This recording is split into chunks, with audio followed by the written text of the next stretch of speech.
It's the end of a long day of SWAC volleyball action here at Moore Gymnasium on the campus of Bethune-Cookman University here in Daytona Beach, Florida. The final game of the night features the hometown Bethune-Cookman University Wildcats against the Grambling State Tigers. Quickly running you through the results from earlier today. Bethune-Cookman beat Arkansas Pine Bluff to open up the day. Early on this morning, Florida A&M beat Alcorn State 3-0. Alabama State beat Grambling State 3-1 in a game where all four sets were close.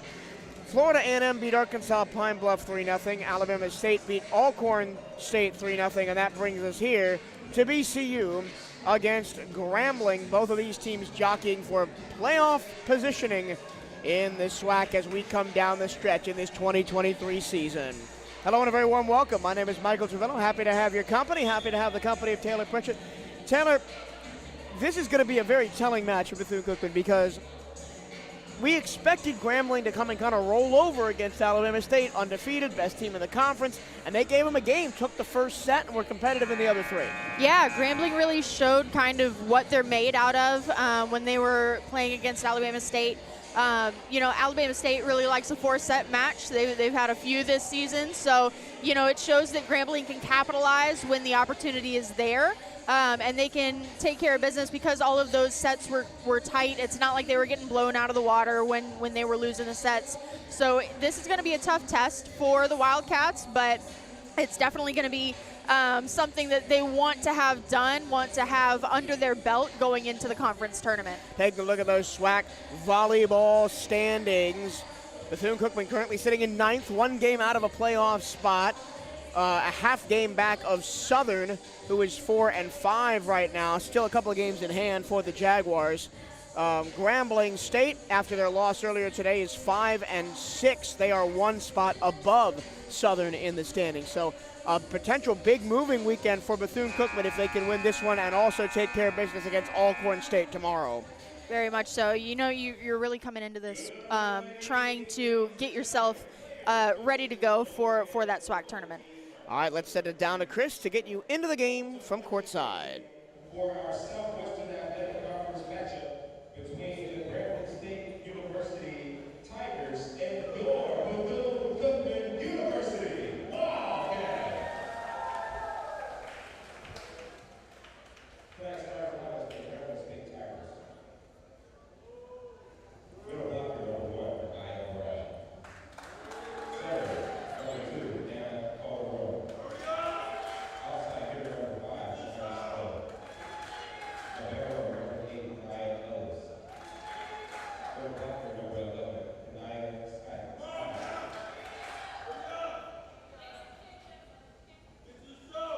The girl number 18, Alyssa Payne. Outside hitter number 24, Ryan Blair. Head coach for the Tigers, Paige Phillips. Assistant coach, Paige Shaw.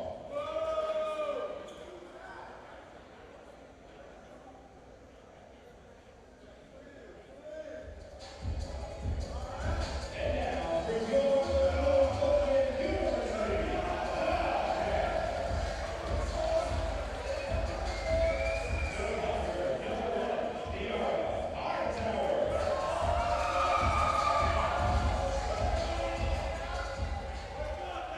Serve, number 4, Alicia Oliver.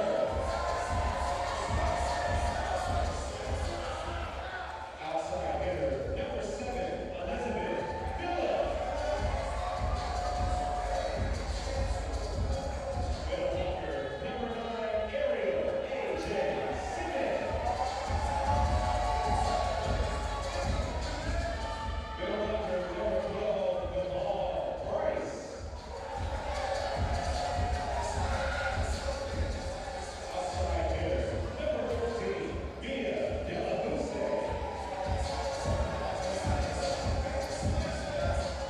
At the barrel, number 18, Essex Bell. Head coaches for the Wildcats, Brittany Williams, assistant coach, James Goodrich. Starting lineups on the floor. Our honorary coach, the hero of arts, department very own, Carla Lester.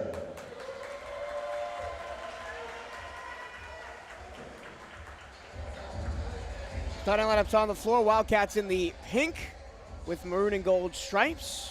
Grambling State in the white with gold numbers. And something I did notice in the Grambling State game is that Alabama State really attacked the libero Ellis on serves when she's in the back row. Is that something the Wildcats could look to exploit in this match? Very much so. I mean, you're definitely going to test it out towards the beginning of the match, figure out kind of who's having a good time, who's having a bad time. Especially after that hard-fought match with Alabama State, you expect Grambling to be a little bit fatigued coming into this one. So you want to really try to attack everybody evenly and figure out where you're going to be able to kind of slide that knife in and really get to the heart of this Grambling State team. On the other side of that coin, though, the Wildcats played at 9 a.m. this morning. Grambling played at 3. Is that too long of a sit for BCU? Do they kind of take themselves out of the game early on, maybe to try and get back into game sharpness? It's really going to come down to how they respond. I mean, it's tough to play at 3, get an hour or two of rest and then turn around and play again, but it's also tough, like you said, to play at 9 o'clock this morning. I know the team was up early. They were in here for breakfast at 7, so it was an early morning, and now they're coming into a late night more than 12 hours later. So it's definitely going to depend on how they respond and react to the circumstances that they find themselves in. Here comes the Hail Wildcats chant at Moore Gymnasium. This weekend is the final weekend of home games here at Moore Gym for Bethune-Cookman. After this, they'll go to Jackson State, Mississippi Valley State, and Florida A&M to close out the season, likely needing 2 wins out of 3 to clinch a playoff spot. Grambling State's last 3 games, they get 2 of them at home. They go to Arkansas Pine Bluff and then host Southern and Alcorn. Liberos are in and away we go. Grambling State will serve first. They'll serve left to right. Alyssa Pay, the graduate transfer from North Carolina Central, will serve.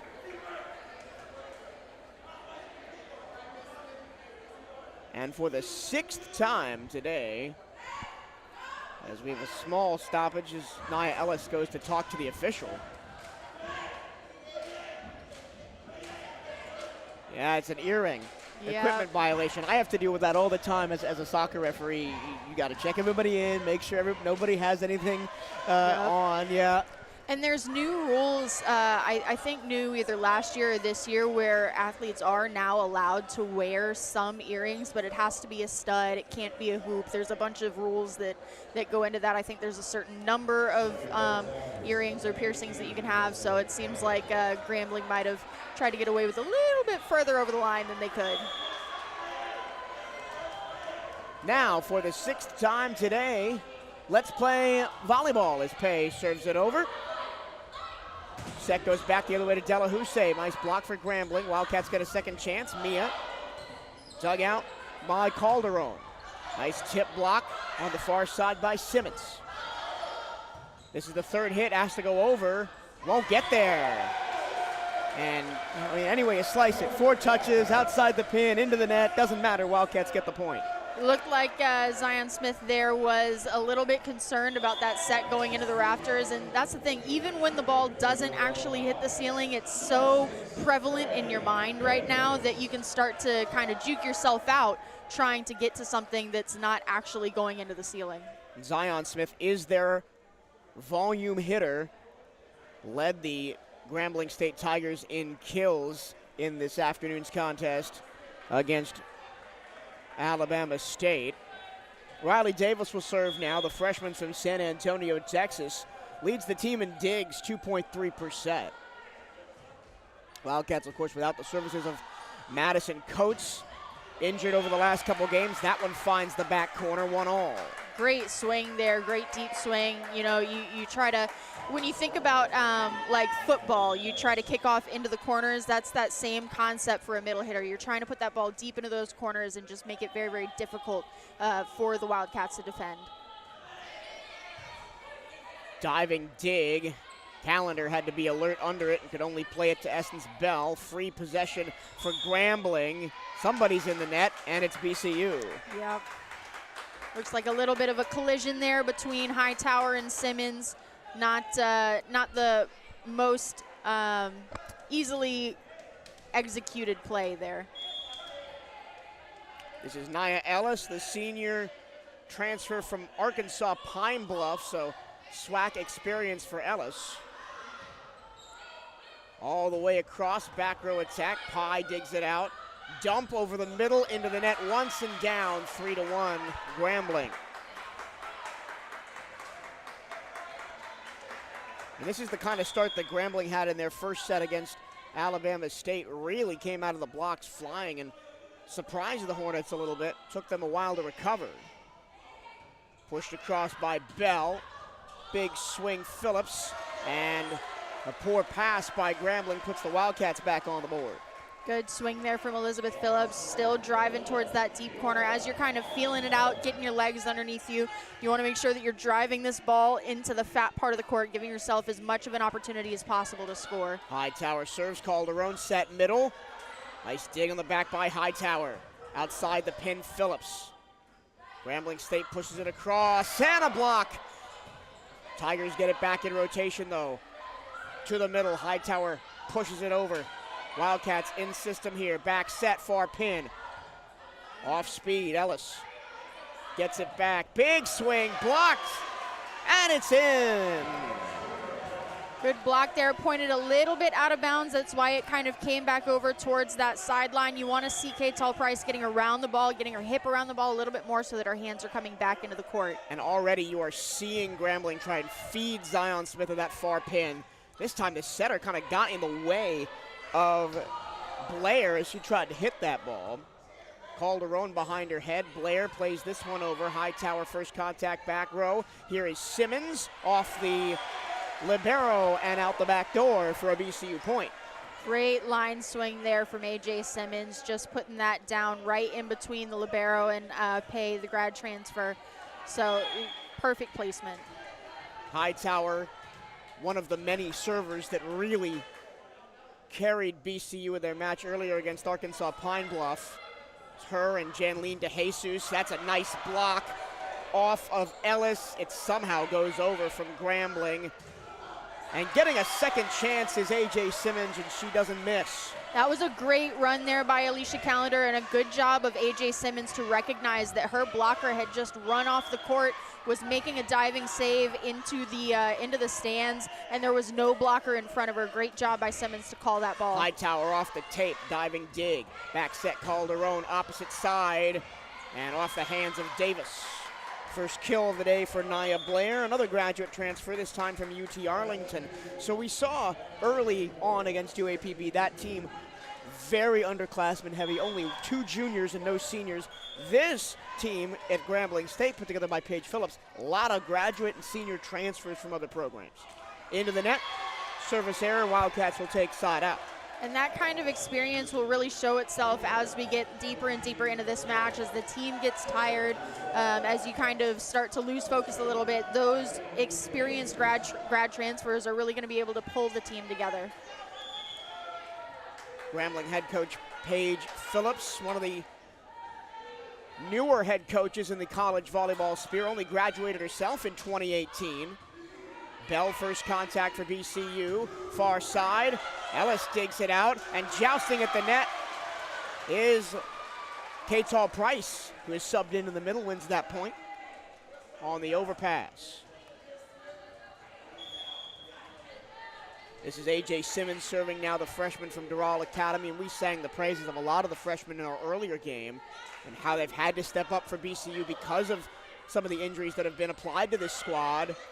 Nice tap by Price to send it back over. Calderon, far side, Smith. Off the hands, gathered by DeJesus. Ellis keeps it alive for Grambling. Quick set to the middle, and that one's way wide from Renaya Brown. And that quick set to the middle is the modus operandi of this Grambling State offense. They'll go to it pretty much every time. And that's something that once you really establish your middle, it makes it much easier to go away to the pins. So look to see them later on in the match start to use their pins a little bit more. Janlene DeJesus with the serve. Taking some speed off of it is Smith. Big swing, goes back over on the dig. They'll try Spencer again, another nice dig from Ellis. Off the tape, diving save by Bell. Near pin, floated down, beautifully done by Phillips. Great roll shot there, great off speed. Hit the hand a little bit funky, so it kind of stuck there, but sometimes that's exactly what you need because that thing dropped just behind the block. Well, after a slow start, the Wildcats have raced out of the blocks and are ahead 9-4 in this first set. Bethune-Cookman football continues Southwestern Athletic Conference play this Thursday, November 2nd, for a matchup with Mississippi Valley State.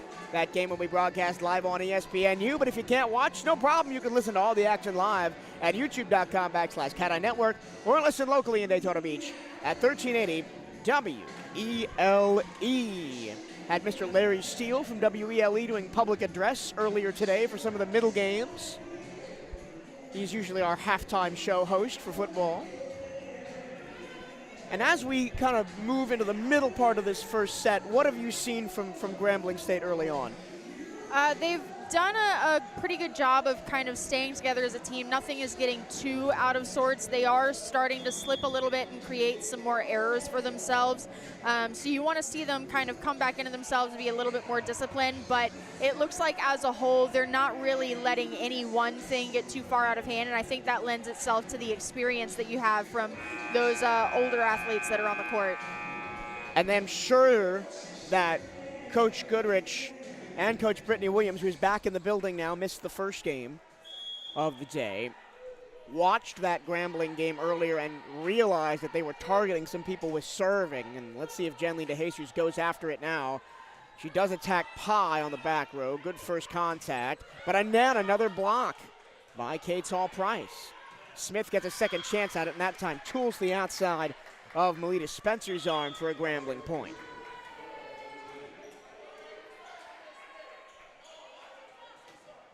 Now Zion Smith, the senior from Fort Worth, Texas, will serve. 207 kills on the season for her. Bell makes first contact. DeJesus in the middle. Back set on the run is Elizabeth Phillips, and she takes possession right back for the Wildcats. And you're really seeing that right pin become a staple for the Wildcats as they move into the latter part of this year. They've got a really good middle presence with Katall Price and Yara Hightower coming farther down towards the outside pin, and the opposite hitter is having a really good time with that balance. This time the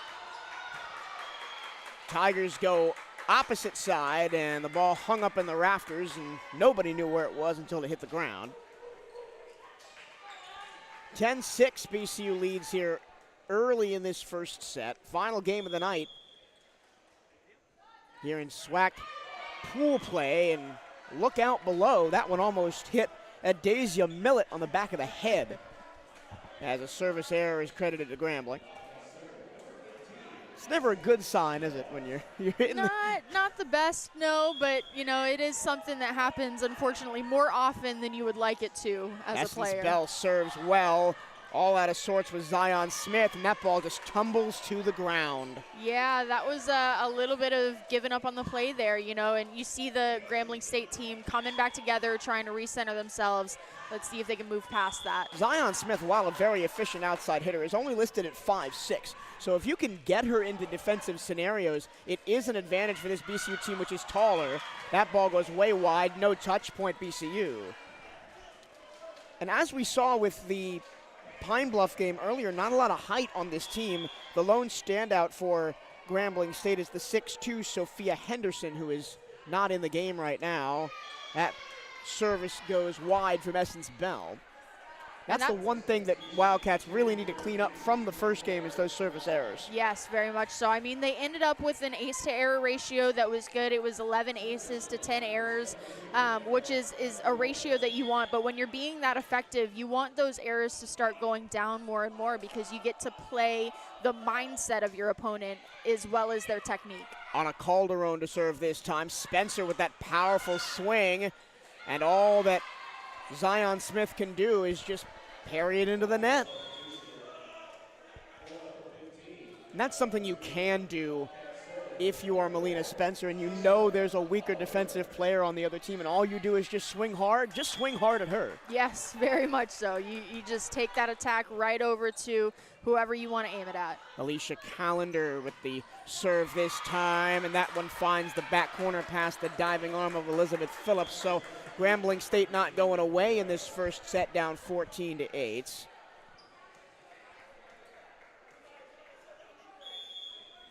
Alyssa Pay played under her head coach Paige Phillips when she was a graduate assistant at NC Central. That's a slide attack into the corner.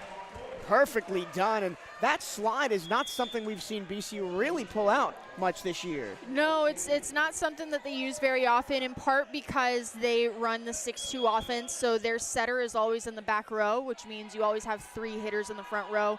A slide is going to be used much more when you've only got 2 hitters up there. The miss serve is, man, you just shoot yourself in the foot. It almost kind of completely stops you in your tracks. Both teams with 2 service errors in this first set. Wildcats up 15-8.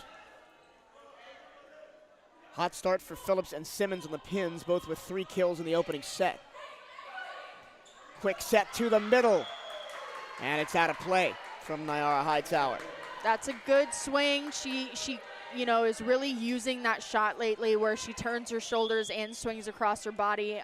It just went a little wide. Ellis with the serve. Bell, awkward first contact, but the Wildcats keep it alive. Ellis digs it. Calderon sets it. And Essence Bell once again, first contact for BCU. Back row it goes. Pay with a really high arcing dig to the middle, floated, and it looked like Essence Bell was not ready for that to come off the fingertips of Hightower. Yeah, she was right there if it went directly over, but when Hightower reached back and tried to play it, it just kind of plinkoed between everybody. Yeah, when you've got 2 6'3" blockers in front, sometimes it just finds the fingertips. It's hard to play touch shots over a block that tall. Very much so. I used to have a coach that called it a second read. Wildcats looking for some momentum. Grambling State has had the last 4. Now the last 5 as the overpass is punished by Smith.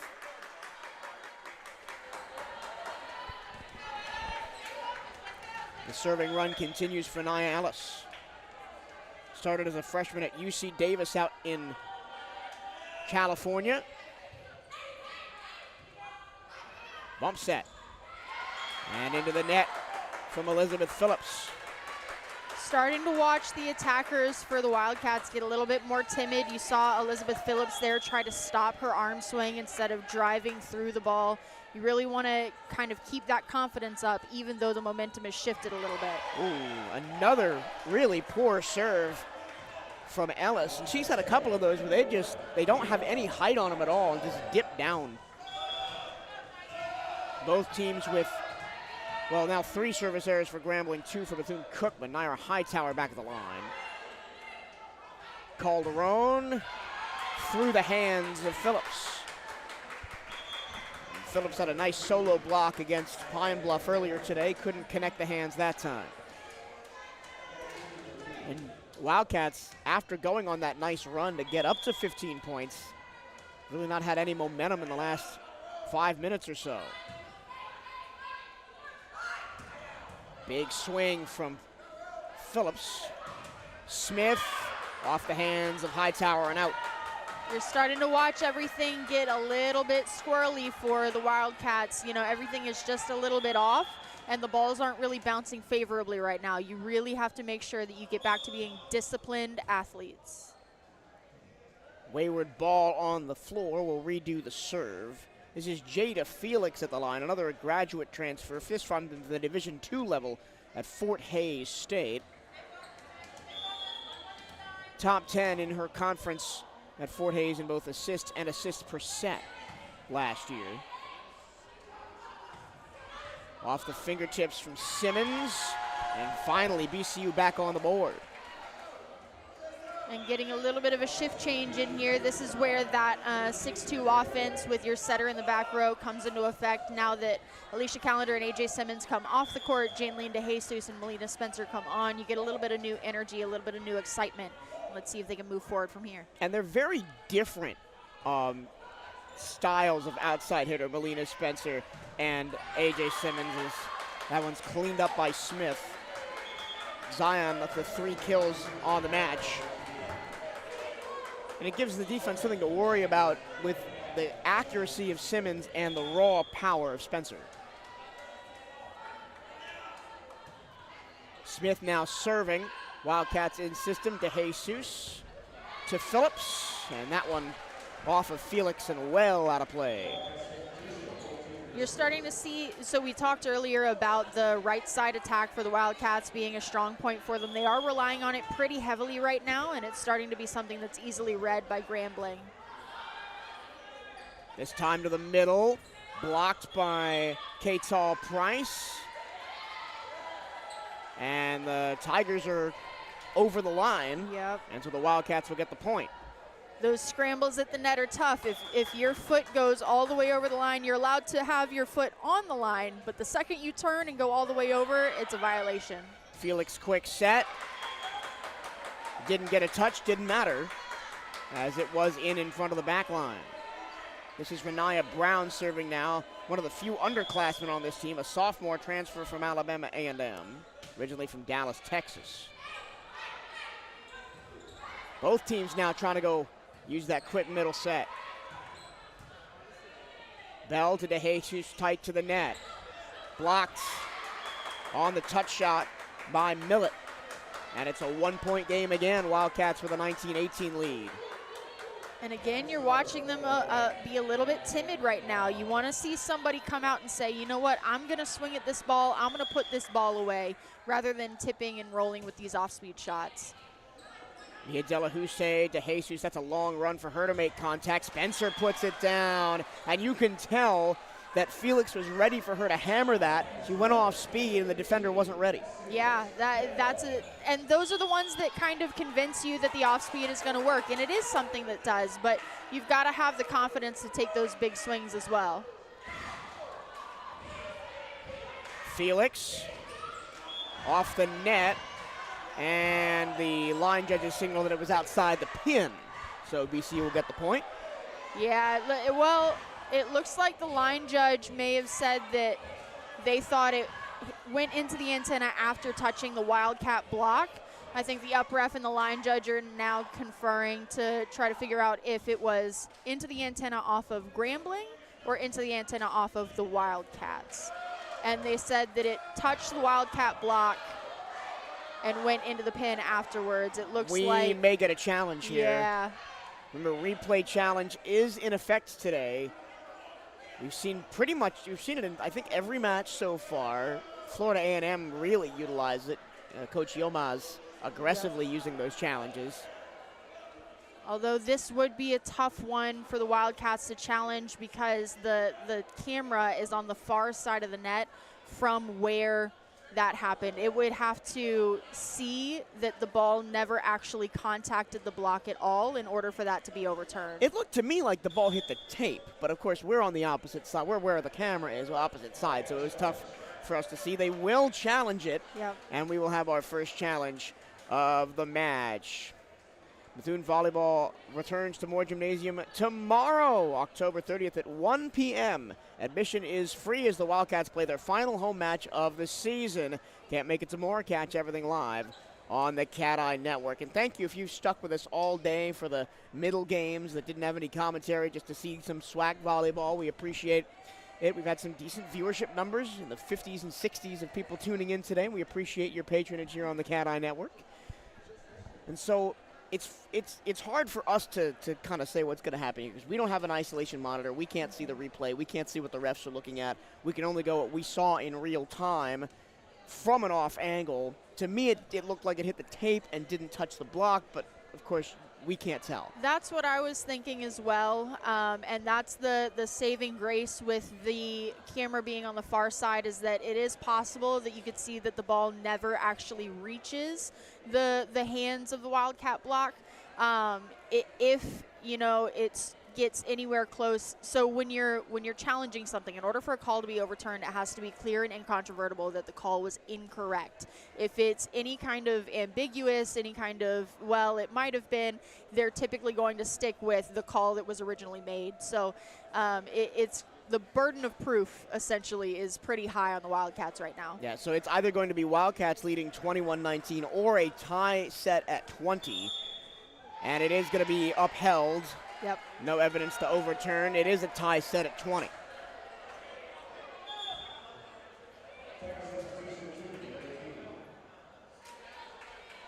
Grambling aggressively rotates between their setters, Anna Calderon and Jada Felix. As we see Calderon coming back in now to serve. 13 service aces on the season for the junior from Dallas, Texas.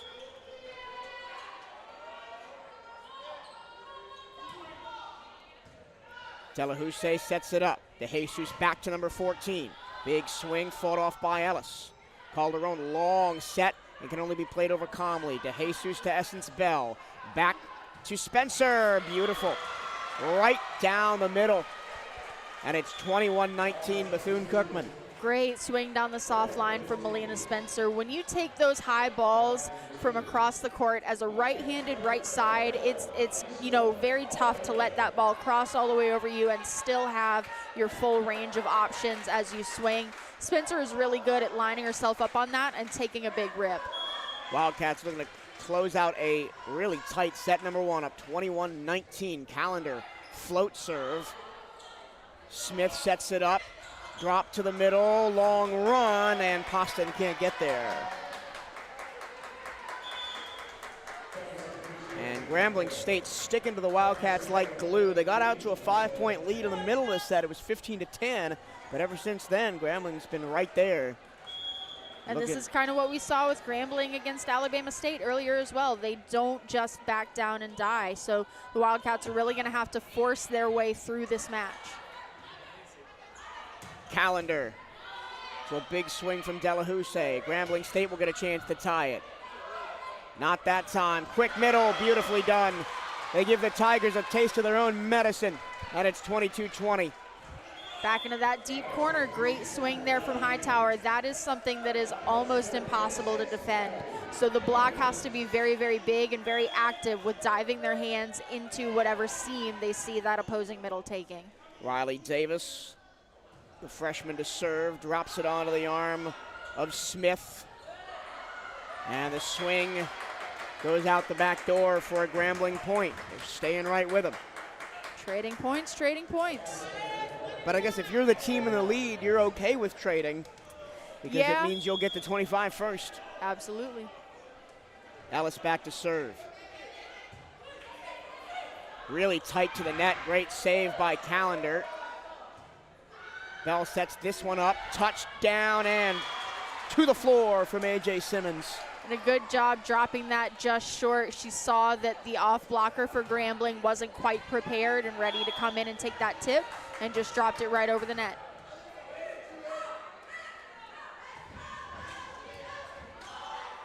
Long run for Calderon. Sets this up short side off the block. Calendar plays it across near pin to the middle. Calderon read it well that time. Ellis for the swing. Hightower with the dig. And then dumped down by Kate All-Price. Every time she touches the ball, I want to mention her ridiculous efficiency. 349 on the season. Very efficient, very difficult to defend. Kate All-Price is an incredible athlete and just has nasty angles. Set point for the Wildcats, 24-21. There's a dump. Incredible dig in the middle to keep it alive. That was Alicia Calendar, first contact. Grambling State gets a chance on the slide attack. Another great dig goes over. Parried at the net. Still alive for the Wildcats. Simmons gets it across. Pushed across to Smith. The attack is long, but it took a touch. That's tough. And Grambling State stays alive.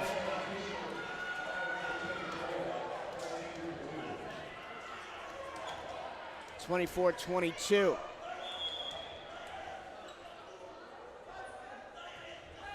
Calderon serving. Wildcats trying to close this out here. Off the fingertips from Simmons. Backside blocked. Set went straight up in the air. Moore has to just play it straight over. Cross court. Out of play, and set number one goes to the Wildcats. Grambling State outkilled BCU 17-15. but 3 service errors and 5 attack errors give the Wildcats set number 1. And we'll be back in 2 minutes with set number 2 here from Moore Gymnasium. You're listening to BCU Volleyball on the CatEye Network.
The nation's largest HBCU football game is back on November 18th.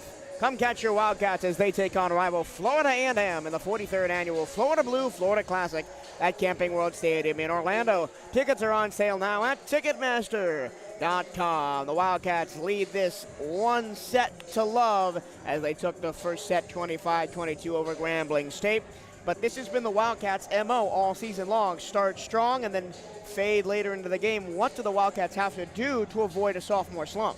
They've got to keep their focus on the next point that's in front of them. You know, you start to talk about momentum and feeling like you're able to carry that energy into the next set. But that, I think, is where the Wildcats have a tendency to almost have an adrenaline dump and kind of just fall a little bit tired, a little bit lethargic coming into the later sets. So treat everything as though it's the very first point and the only point that you're going to play, and do it to the best of your ability.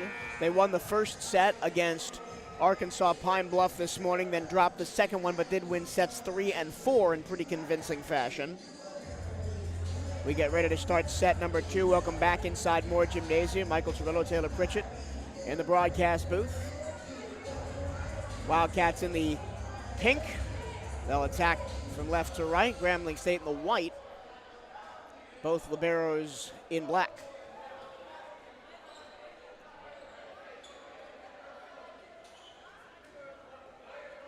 Wildcats will serve first. Alicia Callender, the team leader in assists.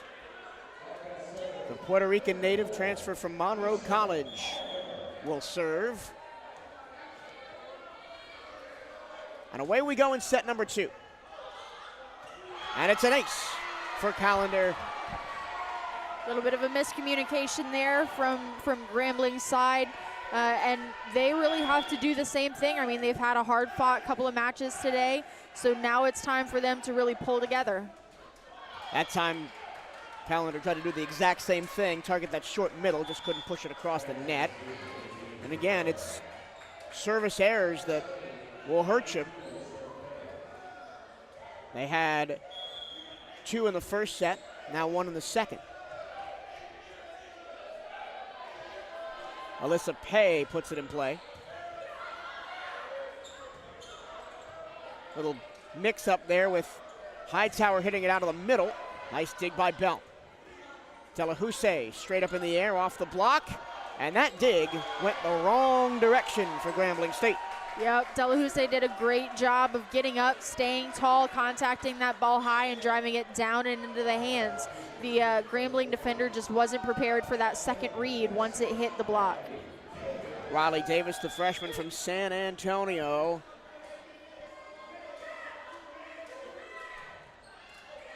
She played a lot earlier in the season, did Davis, with Essence Bell out with an injury. She played a lot of libero. Of course, with Bell back in, she's switched back to defensive specialist. Off the block and out, Grambling State takes serve. Ellis floated that one with no spin at all. Bell had to dive to keep it alive, and it's just calmly played over with the wrists. Setting up the slow attack, dump to the middle, Ellis equal to it. Big swing off the block and down for Nia Blair.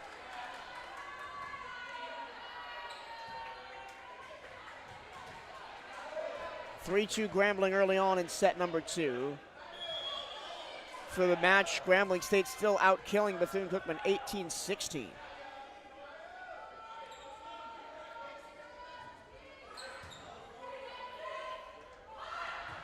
Big swing, Ellis fights through it, gets it perfectly to Calderon. Blocked on the outside by Phillips. Second chance for Grambling.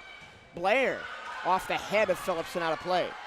And that happens when you're reaching at your hitter. You want to think about reaching around the ball and back into the court. When you start to reach your hands at your hitter, it opens up an alley in between your hands for that ball to come through and hit you in the head. Grambling State, even though the Wildcats won the first set, it felt like the Tigers closed the first set with a bit of a momentum swing, and they are continuing it right now, up 5-2. Seeing a little bit of difficulty from Callender with finishing these sets high enough through the zone. You want to see her pull that angle up a little bit and really be deliberate with where she's putting this ball. First contact, Phillips. High in the air goes the set. Pay plays it first and just over the fingertips but out of play for Grambling State. The Wildcats will take a point. The Wildcats really benefiting off of these attack errors for Grambling State to kind of keep themselves in these sets. Not doing it off their own swings. Here's the serve from a Hightower. Calderon sets up Blair, and once again the block can't direct that ball back where it came from. And you're watching them start to overreach. They're really getting excited to go up and block that ball, but they're reaching at the hitter. You've got to put yourself into a good position, send your hands back into the court, and then trust that the angles are going to do the work for you. You can't reach at that attacker. Largest lead of the match for Grambling State, a 3-point advantage. Callender, quick set, and that's what you want. Some confidence on the left side for Elizabeth Phillips. Good big swing there from Elizabeth Phillips. And you see the double sub come back in, DeJesus and Spencer.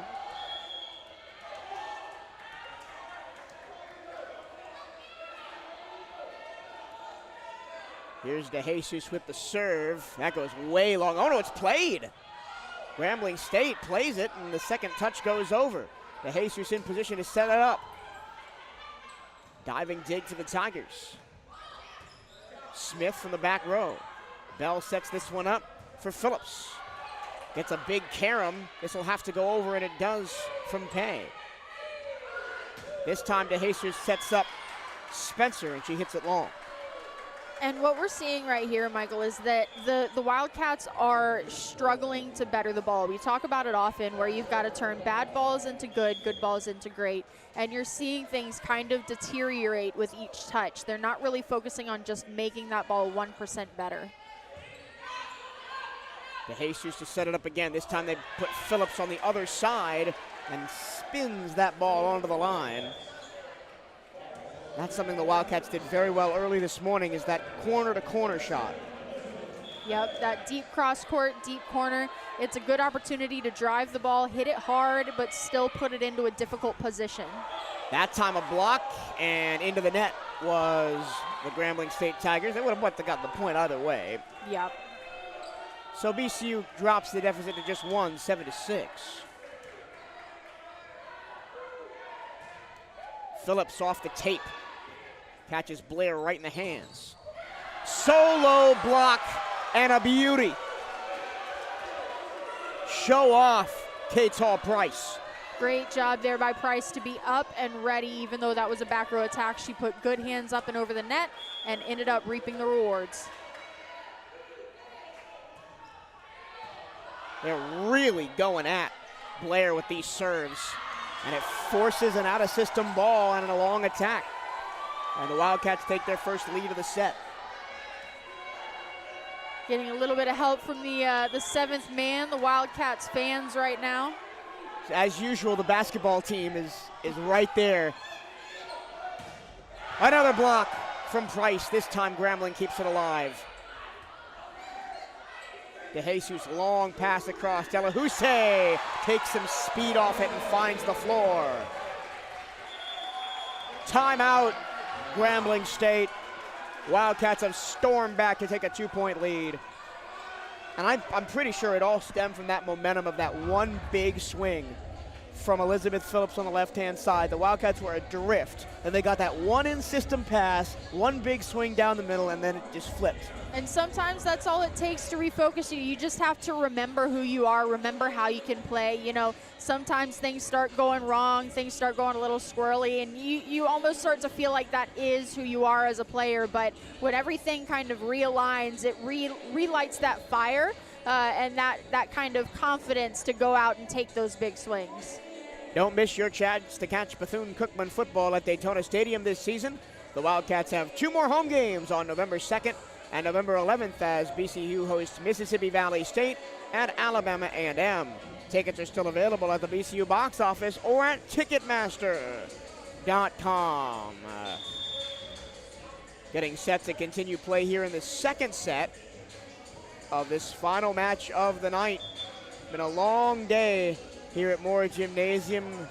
11 hours since first serve this morning.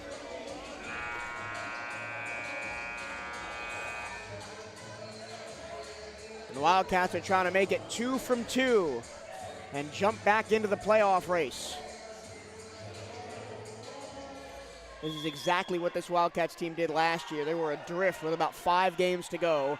Won 4 of their last 5, made the tournament, and actually beat Grambling State, upset them in the quarterfinals to make the semifinals. Delahousse, second straight kill. Great swing there from Delahousse, just using her gifts to her advantage, staying long, staying tall, and putting a hard angle on that ball for Grambling to defend. Am I reading this right? A.J. Simmons is hitting .556? That would not surprise me. It's a stat that you look at and it almost seems like a mistake. That time, good block from Grambling, as they finally caught wind of Delahousse off the left-hand side. Can't go to the well too many times. Eventually it runs dry. Absolutely.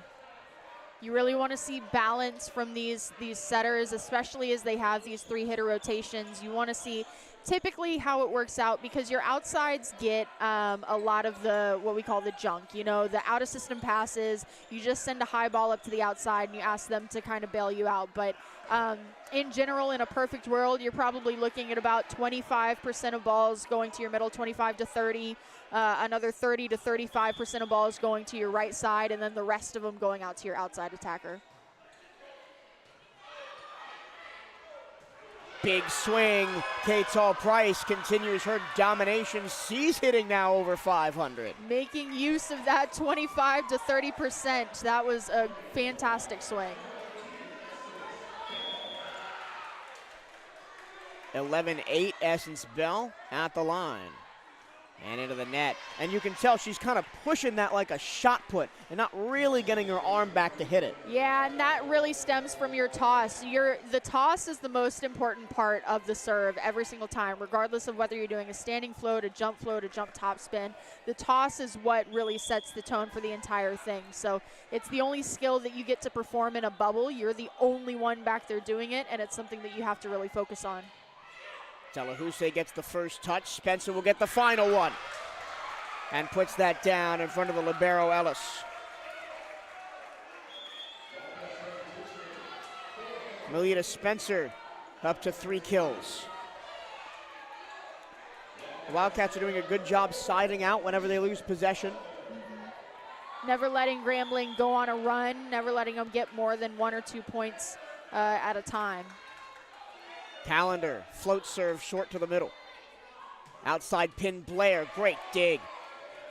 Delahousse off the block and out. That one, it's not going to go in the score sheet, but credit that one to Elizabeth Phillips. Yeah, fantastic dig there. High, dead center of the court.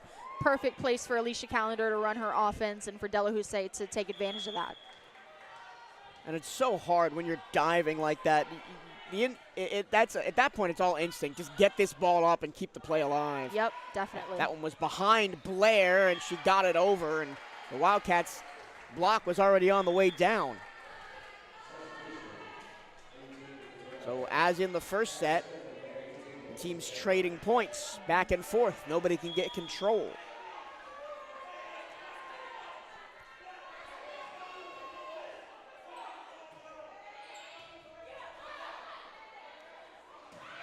Big swing, big kill, Mia Delahousse. Sharp 4-4. That angle is so difficult to defend, and with Delahousse being as tall and athletic as she is, to hit it from such a high point, that opens up the angle that's even sharper, even closer to the net. And that's, I mean, as a Grambling State player, you kind of just have to clap at it and say, you got me on that one.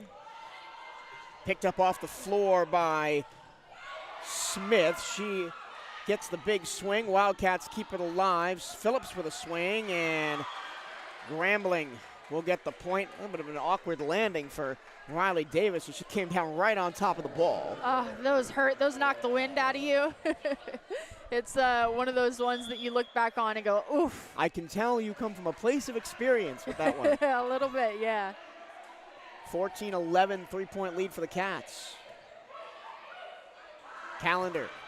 Nice set. Calderon keeps it alive for Grambling. Diving stop by Delahousse. Far pin. Pay in system. Tapped over from the middle. Grambling State wanted BCU in the net, and they'll get it. Called a double contact. They called it double contact, excuse me. Interesting. I also didn't hear a whistle. I didn't hear a whistle either.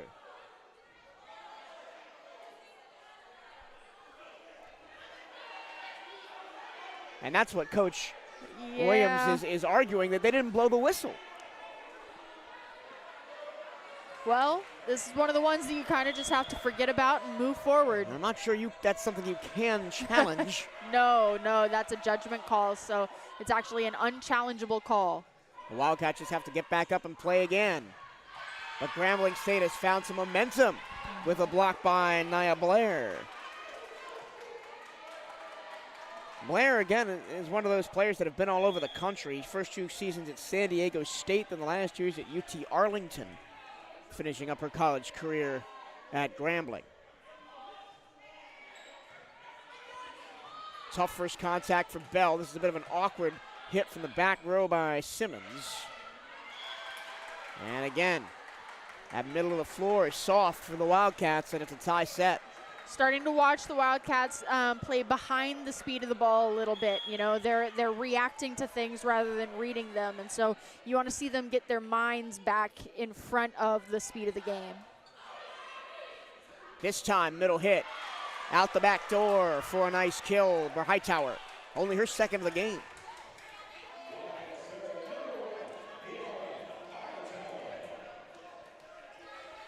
Hightower hit over 500 in our opening match of the day, but only 5 total attacks so far. Again, that one looked like it was going out, but Grambling chooses to play it. Wildcats will get a chance from the back row. That one does go out. That's tough. That was a very far offset, something that Hightower isn't exactly used to. And Simmons did a good job driving that deep, but just put a little too much mustard on it. Felix just served, the native of New Orleans. Sends this on to the hands of Davis. Back set. Grambling State with it now. Really tight to the net, 4-4 out of play. There we go. And that's one of those where when that cross-court shot works, it's when it's intentionally set up. That one, I think it was just kind of a last-ditch effort. The ball was behind Scott's head. She was just trying to play the ball in any way she could. Exactly.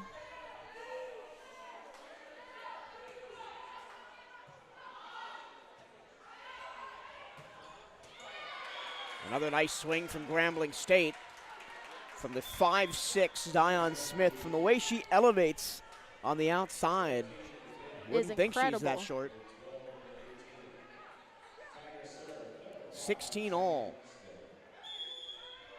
These are teams that were predicted to finish next to each other in the preseason poll. Wildcats 4th, Grambling State 5th. Both are a little bit further down the order than they would have liked to be when this season began. Running leap to set that up from Ellis. Bell. Soft shot, pancake from Ellis. DeJesus prevents the overpass. Oof, but said she stepped over the line. Those are tough. Yep. Those are tough.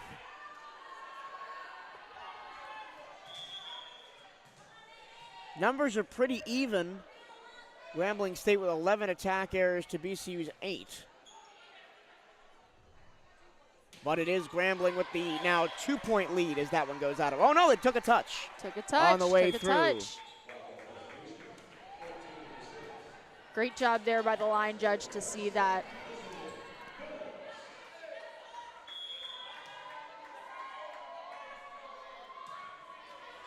Off the tape. Blair had to save it on a dive, and that means the Wildcats were in position for Mia Delahousse to reject the swing. That is a difficult block to get past right now between Mia Delahousse, CatEye Price, and Melina Spencer. You have some very long, very athletic young women out there. 2 6'3s and a 6'2 on the front line for Bethune-Cookman. Well, the way to do it is with soft shots like that and take the block completely out of play. And that's where the back row has to understand that that's the case. They have to know that Grambling is afraid of swinging into this block and be ready for that junk. Once again, these teams trading points. And I think they might call it double contact. They will.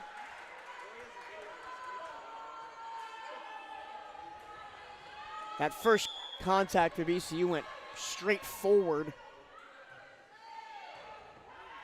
Off the tape this time, in system for Spencer to play it across softly. Calderon with the set, big swing from Blair, took a touch. And it's a 2-point lead for Grambling State as we approach the business end of set number 2. And Brittany Williams wants to take a timeout. This is the opposite position of what these teams were in sets number 1. Nike is the official outfitter of the Bethune-Cookman Wildcats. Gear up on the latest BCU Nike gear at nike.com/Bethune-Cookman Wildcats. Make sure you are representing Bethune-Cookman University Athletics to the fullest. Buy the latest BCU gear online at the Bethune-Cookman online store. Go to bcuathletics.com and click on Shop to find the newest BCU clothing and apparel. That's bcuathletics.com and click on Shop. This second set, Taylor, has felt very disjointed from both sides. Neither team can get into a rhythm, but it's kind of Grambling State has seized the initiative right here at the end. Yeah, it's really been back and forth, kind of back and forth in stretches, you know. You see some bunches of points where the Wildcats look like they're playing really good volleyball. You see some bunches of points where Grambling looks like they're playing really good volleyball, and then some bunches where it's just a little bit ugly and a little bit gross. So you want to see the discipline level really kind of take over here, especially as the fatigue starts to take in. The more tired you are, the less you can rely on your athleticism, right? So you've got to rely on that technique and discipline. Both of these teams have been playing their second matches of the day. All 6 teams that were here at this SWAC cluster playing 2 games today. Delahousse had her first hit denied, and the second one will be finished off. And those big rejections off the dig that come back over the net, you got to be careful. They might land in play. Yep. You play till the whistle ends, or whistle blows. Bell pushed towards Blair. Opposite side. DeJesus here. Spencer. Oh, good Ellis dig. with a great dig. Williams puts it across. Rejected. It comes right back to Williams. Long. I wondered for a second there if there might have been a touch. I was looking to see if any of the refs had called it, but it looks like that was a no. Wildcats rattle off 2 straight and tie the game at 20. Quick to the middle, out. No touch. Wildcats will take the point. That is as close to the line as you can get without it touching it. Yeah. Essence Bell with that flat serve. Targets Smith on the back line. Here's Blair through the block and down. 21 all.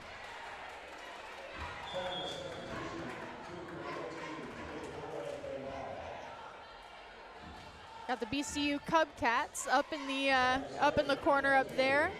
Love that group of young women.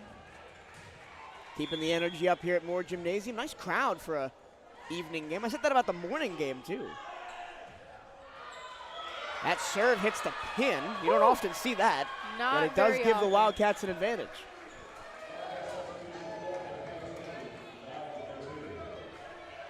Callender will serve. One of the players on this team with double-digit service aces. The others, Elizabeth Phillips, Madison Coates, and Jasmine Moore. Won't get it this time. They're going to have to play defense, and they do, but it's out of play. From our angle, I thought that was going to go straight down. Yeah, it looked like Niar Hightower was reaching a little bit, putting those hands and creating that alley where it was able to come through and kind of ricochet off her arms a little bit.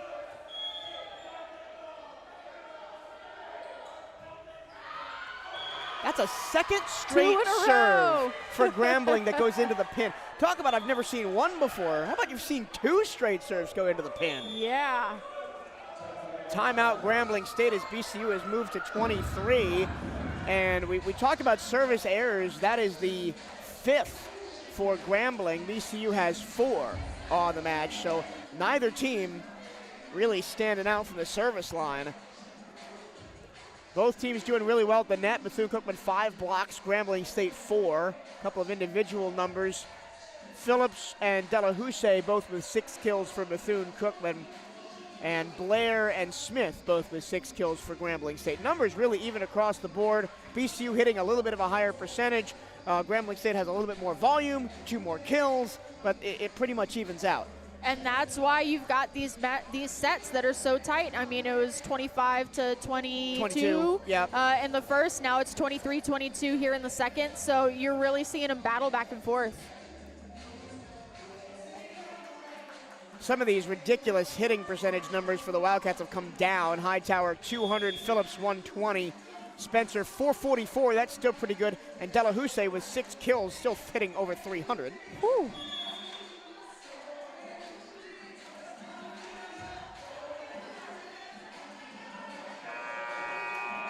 Riley Davis will try and move the Wildcats to set point here. Crucial for BCU is Delahousse is on the bench right now. And their best attacker is not on the floor. Crunch time at the end of the second set. Middle attack. Great dig from Callender. Joust at the net. Who did it touch last? Nobody knows. The referees don't know. The players don't know. It touched Grambling last. Wow. It looks like the up ref might have overruled there. If Grambling doesn't challenge this, I'll be shocked. But I don't see Paige Phillips moving to get her card. Yeah. They're just going to play down 24-22. If anything deserves a challenge, when the referees are confused, yeah, I think you might want to do it. But you would think so. But this is one of the cases where everybody gets a chance to look at the camera angles before the match starts. It could be the case that there's just not a good angle on what they would have to look at in order to challenge. The only 2 cameras we have are the one that's right on the net for touch purposes, and the one that you are viewing at, which is from a wider shot back around where we are. That's all that there is.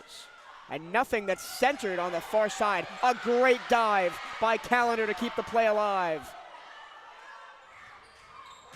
Off the block, Callender again with a great dig for the set. Wow, Grambling State still alive in it. It's a block! It's down! Oh no, it's still alive! That's the third contact. No, that's a fourth contact! Wow. Wildcats take set number 2 in a wild final rally. Woo! There were twice where I thought the Wildcats had it. The first initial attack from Spencer, I thought was down. It was a pancake. And then the second, and then the block, I thought was down, and they hit it. That's why you have to play until the whistle. Have to play until you hear the ref stop that point. And I think it didn't help the Wildcats that the crowd on that far side also thought that block was down, and they erupted in cheers. Yep. And then it almost looked like it freaked Grambling out too, because it looked like they almost stopped playing a little bit and allowed that ball to touch 3 bodies before it went over. Either way, it's a 2-0 lead for the Wildcats. They'll try and close this out in straight sets when we come back. This is BCU Volleyball on the CatEye Network.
Stay up to date with everything Bethune-Cookman Athletics by checking out the Wildcats on social media.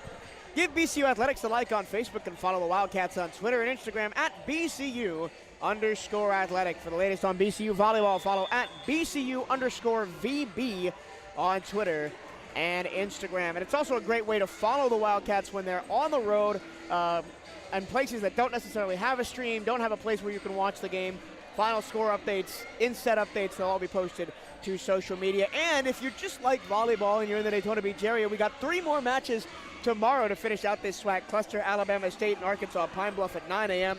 Florida A&M and Grambling State at 11 a.m. Bethune-Cookman will close their home schedule against Alcorn State at 1 p.m. And with the way that the teams have played today, that Grambling State-Florida A&M matchup is looking very spicy in the middle of that schedule. Very, very interesting, especially for SWAC standings moving into it.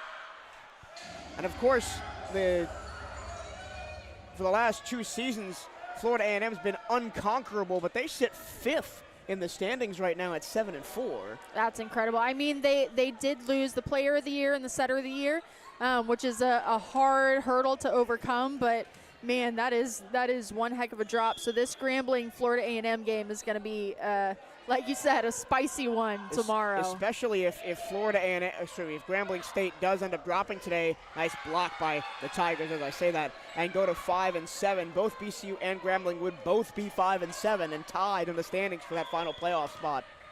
And if they do end up tied at the end of the season, it comes down to tiebreakers, and that's why it's so important for the Wildcats to win these matches so they have those tiebreakers come down to the end of the year. Delahousse, big swing. Straight off the top from Smith. It's going to be a long swing from the back row, blocked. Kept alive at the net. Blair, double block! Mania for the Wildcats. And Hightower is fired up. Do not pass go, do not collect $200.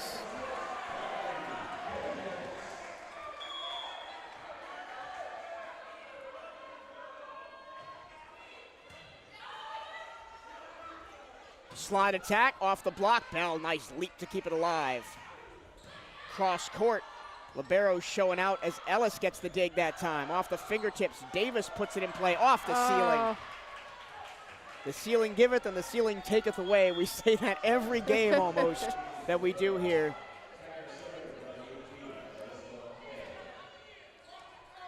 (2-1) Grambling, although the Tigers did start the last set hot.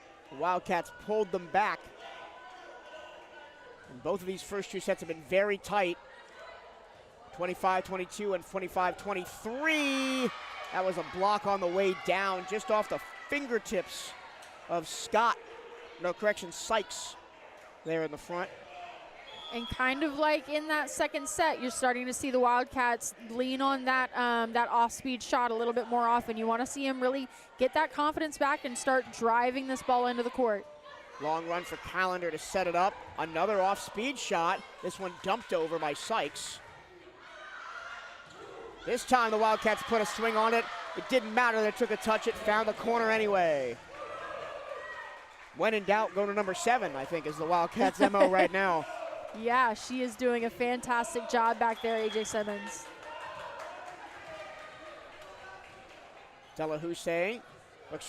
Hightower to serve.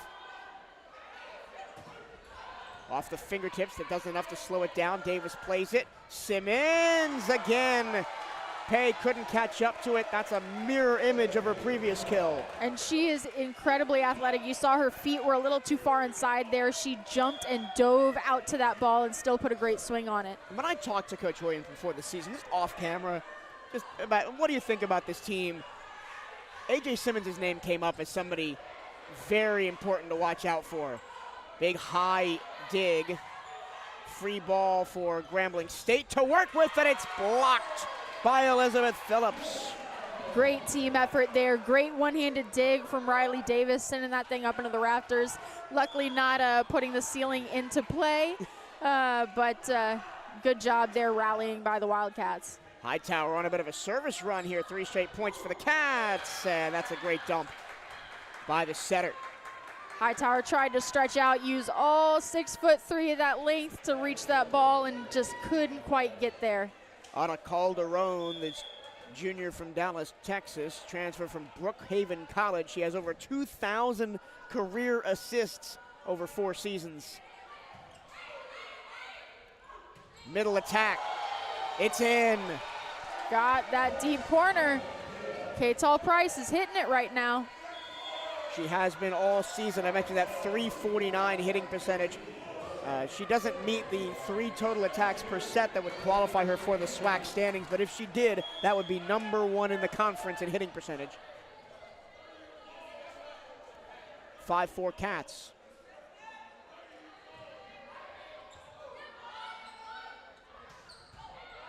Grambling tries to respond with a quick middle in kind. Wildcats fight it off. Scott first contact. Spencer, freshly into the game, gets rejected.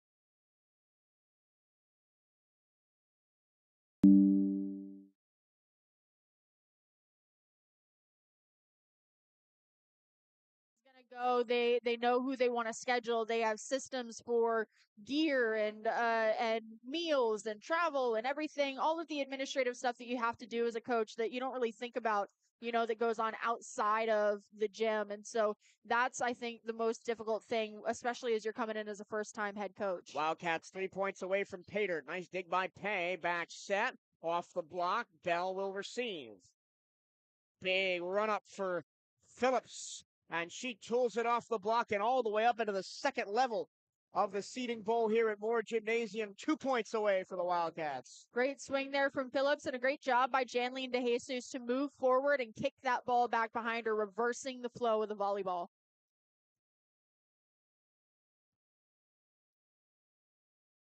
23-15. We are back with you without camera, unfortunately. We'll do a radio style for the last little bit here in this match. Slide attack, Calderon taps it over. In the middle, nice solo block by Renaya Brown, who got back in position after being all out of sorts on that initial pass. So 23-16. Grambling, from being down 20-9, has wormed their way back into this set, but it might be too little too late for the Tigers. It's not over till it's over. That's the thing about volleyball. There is no clock to run out. There is, nothing that you can do to sit and just let the game in. So if Grambling can... Well, that's one help. thing. Service error from Zion Smith. And the crowd is just about ready to send these teams out of the building and us home after a 12-hour day of volleyball. Essence Bell with the serve. Wildcats on match point. Brown, quick set to the middle. Dug out by Riley Davis. Here's the swing, and it's in! Melina Spencer ends it on a big swing from the opposite corner. And this one belongs to the maroon and gold. They get it done in straight sets. Great statement there by the Wildcats to finish off this Grambling team in 3. They took a set off at Alabama State. They've got, I believe, Florida A&M tomorrow. So they've done a great job, but it really is a statement to go up against somebody that's right there with you in the standings, right there with you trying to compete to get into the conference tournament and say, nope, we're going to sweep you out of here tonight. This is our house. So important to note about the standings before we go into the final stats and talk about the end of this game. Bethune-Cookman moves to 5-7. Grambling State drops to 5-7. They are now tied for that 8th and final spot in the SWAC tournament. Now, if it does come down to a tied record at the end of the season, the tiebreaker is head-to-head record. VCU now owns that tiebreaker and is in a better position with a game against Alcorn State tomorrow to be in the lead over Grambling in the standings coming out of this weekend. Yeah, this was a massive win for the Wildcats in terms of standings, in terms of putting themselves in the best possible position to get into that final SWAC tournament. So that was a standout match from the Wildcats. Let's get you through some overall statistics. VCU trailed Grambling in kills for the majority of the match, but ended up out-killing the Tigers 41-35. Grambling State had 22 attack errors. VCU had just 16. Wildcats hit 212 on the night and held Grambling State to under 100, just 94 points on the hitting percentage. VCU 38 assists to 33, 4 aces to 1. 7 service errors for Grambling. We were harping on about the service errors for Bethune-Cookman. It really hurt the Tigers, especially down the stretch. They had a couple of in that third set that went right into the net. Total blocks, 8 apiece, as Grambling got their defense going in that third set. It was a little bit too little, too late. Some individual statistics first for Grambling State. They were led in kills by Brown, who had 7. Smith also had 7, but the better percentage was Brown. 7 kills on 21 attacks and 3 errors. Smith, 7 kills on 32 attacks with 6 errors. Calderon had 18 assists for Grambling State and 3 block assists each for Brown and Sykes on the front line. For Bethune-Cookman, as there is a pop-up window on my screen. Go away. They were led in kills by Delahousse, double-digiting.